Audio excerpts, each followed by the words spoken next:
क्या अब उत्तराखंड का हाईकोर्ट भी पलायन करने वाला है?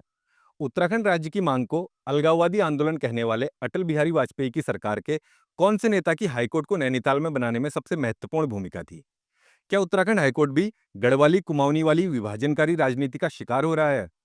उत्तराखंड हाईकोर्ट शिफ्टिंग से जुड़ी जनमत वाली बात के बारे में आप कितना जानते हैं?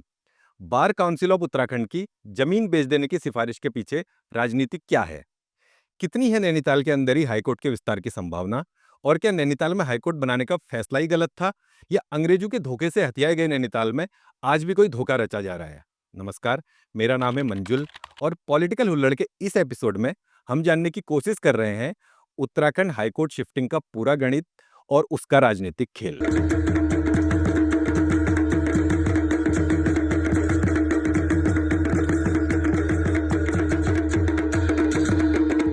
इसी हफ्ते की 18 तारीख यानी 18 नवंबर को कई लोग नैनीताल का जन्मदिन मनाते हैं।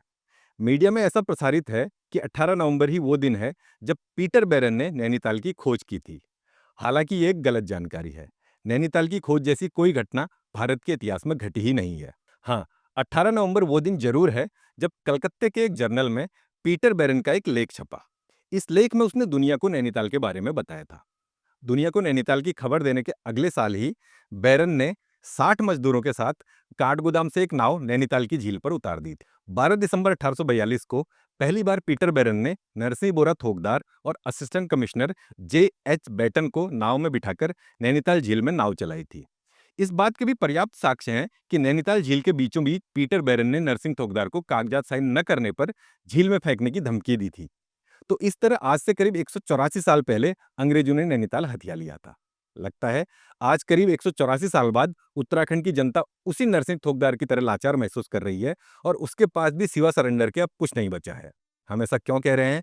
इसे जानने से पहले ये समझते हैं कि आखिर 100 साल पहले ही जिस नैनीताल को ओवर क्राउडेड घोषित किया जा चुका था, वहां उत्तराखंड हाईकोर्ट बना कैसे।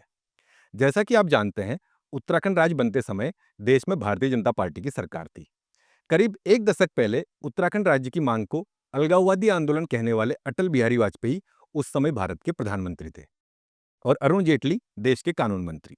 बहुत सारे लोग ये मानते हैं कि उत्तराखंड राज्य बनाने में भारतीय जनता पार्टी का योगदान है, लेकिन इतिहास के पन्ने कुछ और गवाही देते हैं। ये एक अलग मुद्दा है, लेकिन हकीकत यह है कि भाजपा के केंद्रीय नेतृत्व को उत्तराखंड के बारे में उतनी ही जानकारी थी जितनी बंबई के फिल्म निर्माताओं को पहाड़ के बारे में जानकारी होती है। यानी जैसे बंबई के फिल्म निर्माता पहाड़ के हाड़ तोड़ मशक्कत भरे जीवन के बजाय केवल सुंदर नजारे और गोरे लोगों को दिखाते हैं। भाजपा के केंद्रीय नेतृत्व की स्थिति भी ऐसी ही थी। वो पहाड़ के कठिन भूगोल के जीवन के बजाय खूबसूरत हिल स्टेशनों पर मोहित था। यही कारण है कि उत्तराखंड राज्य की मांग के दौरान एक बार राजधानी के लिए पहली पसंद नैनीताल बताई गई थी। नैनीताल होटल एसोसिएशन के विरोध के बाद अस्थायी राजधानी देहरादून में बनी। उस समय के कानून मंत्री अरुण जेटली की विशेष कोशिशों के बाद नैनीताल को उत्तराखंड की जुडिशियल राजधानी बनाते हुए उत्तराखंड हाईकोर्ट नैनीताल में बनाया गया था। उस समय कुमाऊं और गढ़वाल के बीच बैलेंस जैसी बात बिना बोले ही इस बात को स्वीकार किया गया कि राज्य की प्रशासनिक राजधानी गढ़वाल और न्यायिक राजधानी कुमाऊं में होगी। भाजपा की केंद्रीय नेतृत्व की अदूरदर्शिता का परिणाम है कि आज 25 साल बाद उत्तराखंड की कोई स्थायी राजधानी भी नहीं बनी है और अब नैनीताल में मौजूद हाईकोर्ट भी शिफ्ट कर देने की बहस चलने लगी है। आखिर भाजपा केंद्रीय नेतृत्व ने नैनीताल को क्यों चुना? इसके लिए आपको उस बिल्डिंग का इतिहास भी जानना चाहिए जिस पर आज उत्तराखंड हाईकोर्ट चल रहा है। हुआ ये था कि साल 1896 में ब्रिटिश गवर्नमेंट ने नैनीताल के बांसडेल स्टेट का अधिग्रहण किया और अधिशासी अभियंता एफ ओ ओर्टेल की देखरेख में गौथिक शैली में एक शानदार भवन का निर्माण शुरू कराया। साल 1900 में जब ये भवन बनकर तैयार हुआ तो अंग्रेजों ने इसे अपना सचिवालय बना लिया। गौथिक शैली में बने इस भवन की सबसे खास बात यह है कि यह भूकंपरोधी भवन है। एक ही लंबाई, चौड़ाई और सतही संरचना में तराशे गए इसके पत्थरों के बीच उड़द की दाल, गुड़ और पत्थर के चूरे से तैयार किया गया मसाला लगा है। अंग्रेजों ने इस बिल्डिंग का इस्तेमाल संयुक्त प्रांत की ग्रीष्मकालीन राजधानी के सचिवालय के तौर पर किया। आज ऐसा लगता है भाजपा ने हिल स्टेशन में मौजूद इस बिल्डिंग की भव्यता को देखकर ही यह फैसला लिया था, क्योंकि अगर उन नेताओं को नैनीताल का इतिहास पता होता तो शायद वो इस फैसले पर विचार जरूर करते। आप ये सोचिए कि नैनीताल के नाजुक पर्यावरण और स्थानीय विशेषताओं की वजह से 1937 तक नगर के भीतर मोटर ट्रांसपोर्ट नहीं लाया गया था। लेफ्टिनेंट गवर्नर समेत सभी अंग्रेज हुक्मरान और उनके परिजन नगर के भीतर हाथ रिक्शा और घोड़ों की सवारी किया करते थे। मॉल रोड और नगर के भीतरी हिस्सों में साइकिल चलाने पर भी सख्त पाबंदी थी। नगर के बाहरी हिस्से में साइकिल चलाने के लिए नगर पालिका से लाइसेंस लेना अनिवार्य था। 19 जुलाई 1929 को उस समय के Kumaon commissioner captain A. W. इबर्टसन ने नगर पालिका नैनीताल की वार्षिक रिपोर्ट में लिखी एक टिप्पणी में कहा है, इस समय नैनीताल की एक स्वास्थ्यप्रद नगर की छवि है, पर भविष्य में इस छवि को बनाए रखने में कुछ जटिल समस्याएं नजर आ रही हैं। इसमें कोई संदेह नहीं है कि यह नगर इंसानों से भर गया है। Captain A. W. इबर्टसन की ये टिप्पणी तब की है जब नैनीताल की आबादी करीब सिर्फ 12,000 थी। नैनीताल की आज की आबादी आप भी जानते हैं। नैनीताल एक लोकप्रिय हिल स्टेशन है। अंधाधुंध पर्यटकों की भीड़ न केवल नैनीताल की सबसे बड़ी समस्या है, बल्कि इससे नैनीताल में रहने और खाने की कीमत बहुत बढ़ी हुई है। ऐसे में नैनीताल में उत्तराखंड हाईकोर्ट सरल और न्यूनतम खर्च में न्याय प्राप्ति की अवधारणा को कितना पूरा करता होगा, किसी बहस का सवाल ही नहीं है। बाकी ऐसे में नैनीताल में हाईकोर्ट के विस्तार की कितनी संभावना है, इसका जवाब हम आप पर ही छोड़ते हैं। बहरहाल, हम आपको यही बता सकते हैं कि राज्य बनते समय उत्तराखंड हाईकोर्ट बेंच में 3 न्यायाधीश थे और हाईकोर्ट में ट्रांसफर हुए कुल मुकदमे करीब 27,000 थे। आज उत्तराखंड हाईकोर्ट में पेंडिंग मुकदमे ही करीब 60,000 के आसपास हैं और न्यायाधीशों की संख्या 17 है, जो अभी तक पूरी भी नहीं हुई है। उत्तराखंड बार काउंसिल से जुड़ी करीब 50 बार एसोसिएशनों में 22,000 से अधिक अधिवक्ता पंजीकृत हैं। एक अनुमान के अनुसार नैनीताल में हाईकोर्ट होने की वजह से नैनीताल और आसपास के गांवों के लगभग 10,000 लोगों को रोजगार मिला हुआ है। इसके अलावा राज्य में सबसे ज्यादा क्राइम वाले जिलों में हरिद्वार, उधम सिंह नगर, देहरादून और नैनीताल हैं। फिलहाल आते हैं उस मुद्दे पर कि आखिर इतने सालों बाद हाईकोर्ट स्थानांतरण का सवाल आया कहां से।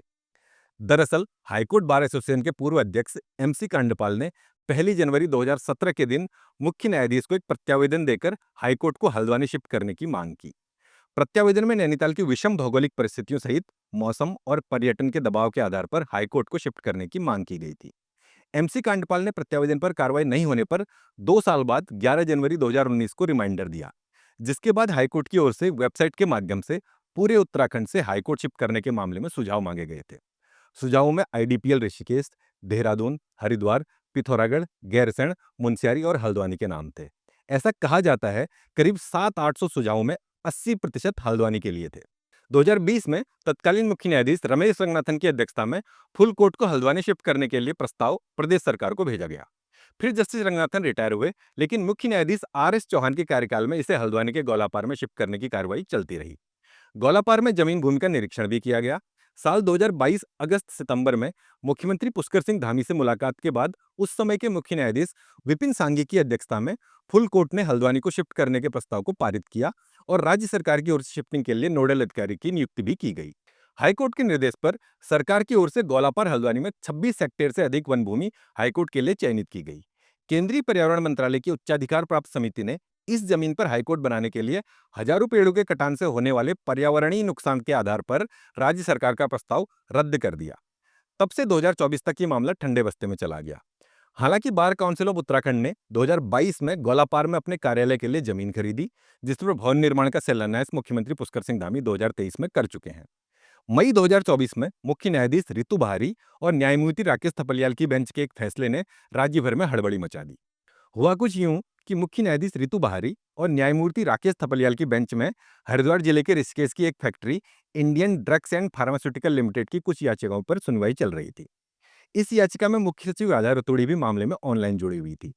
सुनवाई के बाद आदेश लिखते समय मुख्य न्यायाधीश ने हाईकोर्ट के गौलापार शिफ्ट होने को गलत बताते हुए कहा कि इसके लिए उपयुक्त स्थल ऋषिकेश में IDPL की 850 एकड़ भूमि है। मामले की सुनवाई के समय हाईकोर्ट की एक बेंच को ऋषिकेश के IDPL में शिफ्ट करने के मौखिक निर्देश दिए गए। इस आदेश के खिलाफ Uttarakhand high court bar association supreme court गया।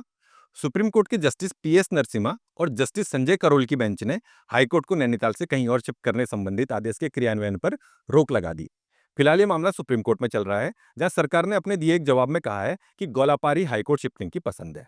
अब एक बार फिर उत्तराखंड हाईकोर्ट की एक बेंच ऋषिकेश में बनाने जैसी बातें चलने लगी हैं। ऐसा भी माना जा रहा है कि गढ़वाल में बेंच की बात कहकर पूरा हाईकोर्ट ही गढ़वाल शिफ्ट किए जाने की पहल पर जोर है। कुछ लोग ये भी मान रहे हैं कि गैरसैंण राजधानी बनाए जाने की मांग से ध्यान डाइवर्ट करने के लिए ये वाला मुद्दा प्रायोजित किया जा रहा है। बाकी कुछ ऐसे सवाल हैं जो बहुत जरूरी हैं, जैसे आखिर नैनीताल में खर्च किए गए करोड़ों रुपयों का हिसाब कौन देगा। उत्तराखंड जैसे छोटे राज्य में दो दो राजधानी, दो दो हाईकोर्ट की बेंच कितने वाजिब हैं। कौन है जो गढ़वाली कुमाऊनी की विभाजनकारी राजनीति को बढ़ावा देना चाहता है। 25 साल में आखिर ऐसा क्या हुआ जो इतने बड़े पहाड़ी इलाके में एक भी जगह इन्हें ऐसी नहीं मिल रही है जहां हाईकोर्ट या राजधानी जैसे बड़े संस्थान बनाए जा सकते हों। आपसे अनुरोध है, कमेंट करके ज़रूर बताएं कि आपको हमारी रिपोर्ट कैसी लगी और क्या आपको उत्तराखंड की जनता और नरसिंह ठोकरदार की लाचारी में कोई अंतर नज़र आता है।